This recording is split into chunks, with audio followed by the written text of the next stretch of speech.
اور بری طرح سے گھائل ہوا ہو. 2 آدمی مر گئے اور قوم پیچھے سے سنترا لوٹ رہی. ہاں، ایک کوئی تھیلی بھر کے لے جا رہا ہے، کوئی رکشہ بھر کے لے جا رہا ہے، جس کو جتنا ملا لوٹ کے لے جا رہا ہے. یہ مانوتا کے سینے پہ مونگ دلنے والے افراد، ان اندھ بھکتوں سے آپ مانوتا کی تمنا کر سکتے ہیں؟ ایسے لوگوں سے شرافت کی امید کی جا سکتی ہے؟ کون سی مانوتا ہے کہ اگر کسی کا ایکسیڈنٹ ہو جائے تو ساتھ دینے کے بجائے اس کا مال لوٹ لیا جائے؟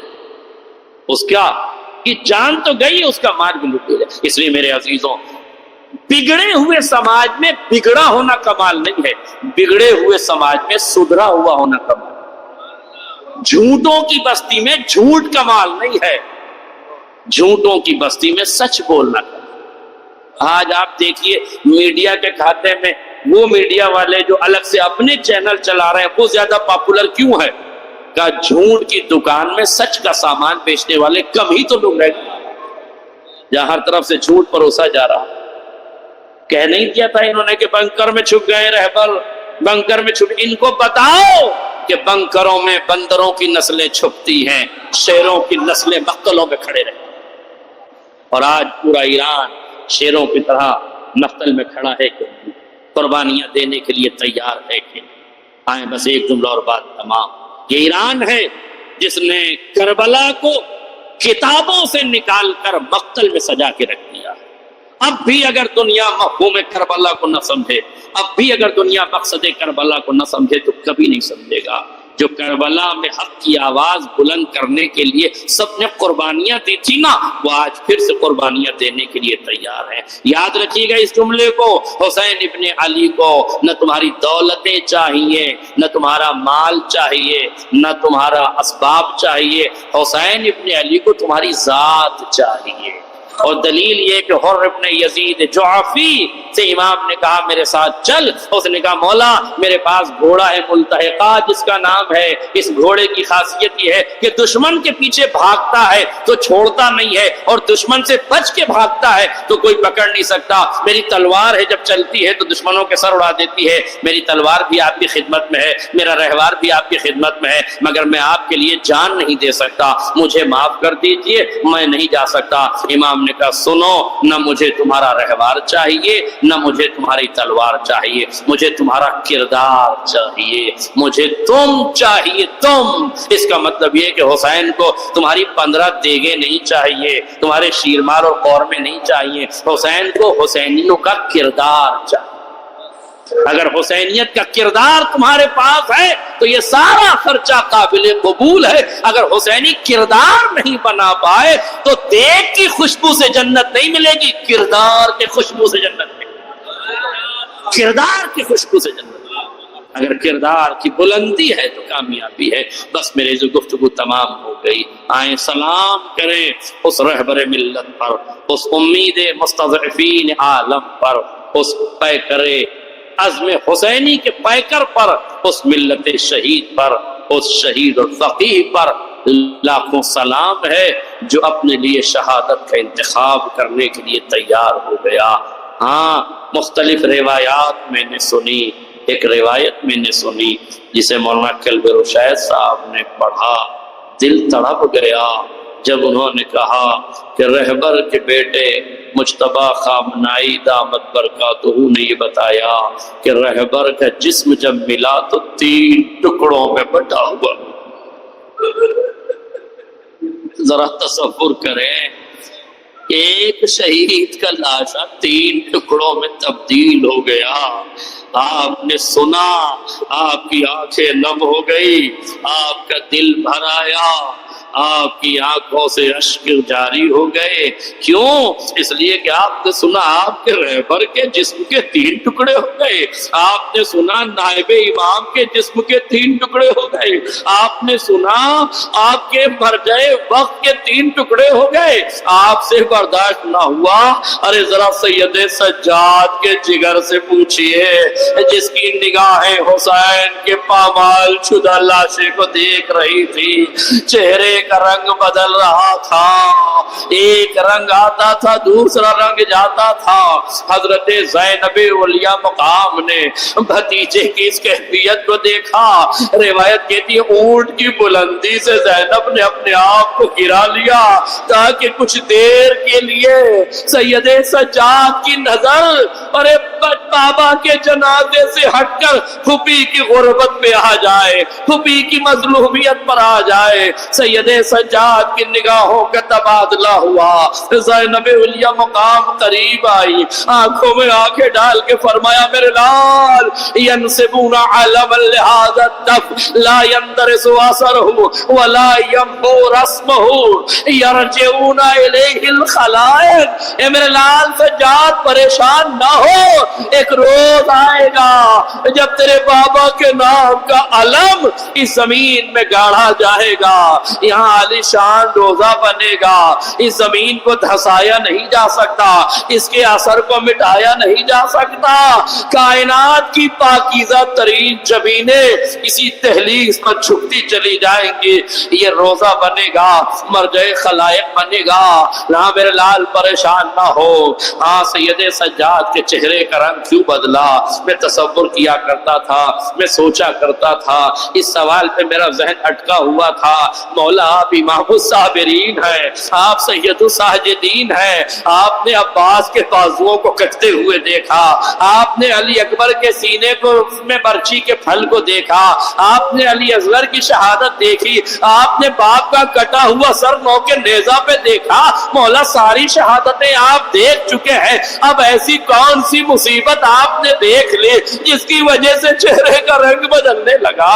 یہ کبھی نہ پتا چلتا اگر یہ روایت نظروں سے نہ گزرتی۔ کہتے ہیں کہ جب یہ لٹا ہوا قافلہ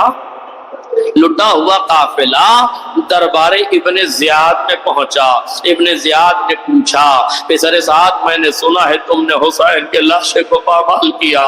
کہاں پامال کیا ویر؟ کہا کیسے پامال کیا؟ کہا کچھ لوگوں نے پامال کیا۔ کہا ان لوگوں کو میرے سامنے بلاؤ، مقاتل کی کتابوں میں ان 10 لوگوں کے نام بھی ہیں، ان کا نسب بھی موجود ہے، اور ان کے والد کے آگے نامعلوم کا لفظ بھی لکھا ہے، یعنی سب کے سب بدکار اور بد کردار اور زناکار تھے۔ کہتے ہیں ان سب کو لایا گیا، ان میں ایک جو سردار تھا اس کا نام مالک بن اسید تھا، اس سے پوچھا ابن زیاد نے بتاؤ تم نے حسین کا لاشا کیسے پامال کیا؟ کہا امیر ہم نے پہلے حسین کے سر و تن میں جدائی کی، اس کے بعد ہم نے خیموں میں آگ لگائی، مال و اسباب ہم نے لوٹ لیا۔ کہتا ہے ہم اتنے تھک گئے تھے کہ آرام کرنے جا رہے تھے کہ پسر سعد کی آواز آئی ابھی نہ جاؤ، ابھی لاشوں کو پامال کرنا ہے، ابھی لاشوں کو پامال کرنا ہے۔ جیسے ہی لاشوں کی پامالی کی بات آئی نا، عرب کے غیرت دار قبیلوں کی غیرتیں بیدار ہونے لگی، ایک ایک قبیلہ آگے بڑھا، پسر سعد لاش کی پامالی قبیلے کی بے حرمتی ہے، ہم کو یہ گوارا نہیں ہے، پسر سعد ہم اپنے شہید کو، ہم اپنے مرنے والے کو پامال نہ ہونے دیں گے۔ لو اصحاب کے رشتہ دار آتے گئے، انصار کے رشتہ دار آتے گئے، روایت میں یہاں تک لکھا ہے آل محمد کے بھی ننہالی رشتہ دار آتے گئے، ایک ایک جنازے کو ہٹا لیا گیا، بچا تو ایک جنازہ جسے سیدوں نے چکیا پیس کے پالا تھا، حسین مظلوم کا جنازہ۔ روایت کہتی ہے ابن زیاد نے پوچھا کیسے تم نے حسین کے لاشے کو پامال کیا؟ کہ ہم 10 بھاری بھرکم جوان تیار ہوئے، 10 بھاری بھرکم گھوڑوں پہ سوار ہوئے، حسین کا لاشا رکھا، 10 گھوڑے سوار لاش حسین پہ دوڑائے جانے لگے۔ روایت کہتی ہے نحن رددنا صدر الحسین بعد الظہر، ہم نے حسین کو سینے کے بل لٹایا، حسین کی پشت پہ گھوڑے دوڑائے، جب پشت کی ہڈیوں کا چورا ہو گیا ہم نے جنازے کو سیدھا کیا، حسین کے سینے پہ گھوڑے دوڑائے۔ امام زمانہ فرماتے ہیں سلام اس جد مظلوم پر جس کے گھوڑوں کی ٹانگوں سے پسلیوں کو ایسے پامال کیا گیا، دائنی پسلیاں بائیں جانب، بائیں پسلیاں دائیں جانب آ گئی۔ جزاکم ربکم خیر الجزا۔ بس آخری فقرہ، روایت کہتی ہے ابن زیاد نے پوچھا ارے کب تک تم گھوڑے دوڑاتے رہے؟ قیامت کا دوسرا مصرع پڑھا مالک بن سید نے، وہ کہتا ہے کل یعبو بن شدید الاساد، ارے جیسے چکی کے دو پارٹوں میں گیہوں کا دانہ پیسا جاتا ہے۔ سید سجاد نے جب باپ کی پامال شدہ لاش دیکھی، آواز دی پپی اماں، دشمنوں نے نجس لاشیں دفن کر دیا، میرے بابا کا جنازہ خاک اور خون میں۔